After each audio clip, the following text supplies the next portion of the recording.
ભાવનગર કોર્પોરેશનની ચૂંટણીમાં ભાજપની શાનદાર જીત થઈ।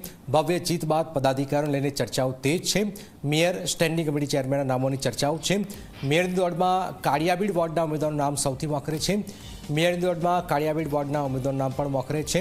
પ્રથમ ટર્મમાં મેયર પદ વર્ષાબા પરમારના શિરે જાય તેવી શક્યતાઓ છે। સ્ટેન્ડિંગ કમિટીના ચેરમેનની દોડમાં રાજભાઈ રાબડિયા મોખરે છે। ઉપેન્દ્રસિંહ ગોહિલ અને કિશન મહેતા પણ દાવેદાર છે।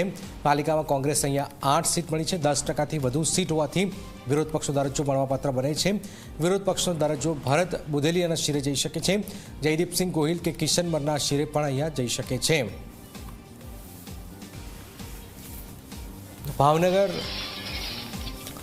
જીતુ વાઘાણીનો વિસ્તાર જ્યાં હવે કોણ બનશે મેયર તેને લઈને ચર્ચાઓ છે। સૌથી વધારે ચર્ચાઓ મેયરની છે। મેયર કોણ બનશે તો દાવેદારો પણ સામે આવી રહ્યા છે કે આ દાવેદારો હોઈ શકે છે।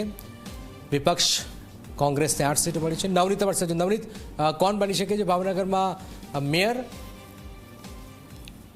ચોક્કસ જનક જે રીતના વાત કરીએ તો હવે ભાવનગર જે સ્થાનિક સ્વરાજ્યની ચૂંટણી બાદ ભાજપે 44 જે બેઠકો છે કબજે કરી છે અને હવે મેયર કોણ બનશે અને સ્ટેન્ડિંગ ચેરમેન કોણ બનશે એના જે નામો છે એની ચર્ચા છે એને જોર પકડ્યું છે। ત્યારે ગત ટર્મની વાત કરીએ તો જે પ્રબળ દાવેદારો હતા એમાં વર્ષાબા પરમાર કે જેને ગત ટર્મની અંદર મેયર બનવાની પૂરી ઝંખના હતી અને એનું નામ પણ ચર્ચામાં હતું, પરંતુ અંતે કીર્તિબેન દાણીધારિયા છે તેને મેયર પદ આપવામાં આવ્યું હતું ને એ બાદ હવે ફરી આ વખતે જે ચૂંટણી યોજાઈ છે ને એની અંદર વર્ષાબા પરમાર છે એને સારી લીડથી જીત મેળવી છે। ત્યારે વર્ષાબા પરમાર છે એનું નામ પણ હાલ તો મોખરે છે, પરંતુ એની સાથે સાથે ઉર્મિલાબેન નામની જે બોરતા વોર્ડની અંદરથી જેણે ઉમેદવારી નોંધાવી તેને જીતીને બહાર આવ્યા છે એવા ઉર્મિલાબેન છે એનું પણ નામ હાલ તો ચાલી રહ્યું છે। જાગૃતિબેન પરમાર કે જે પૂર્વ ડેપ્યુટી મેયર રહી ચૂક્યા છે એનું પણ નામ છે એ હાલ ચર્ચા રહ્યું છે। જ્યારે સ્ટેન્ડિંગ ચેરમેનની જે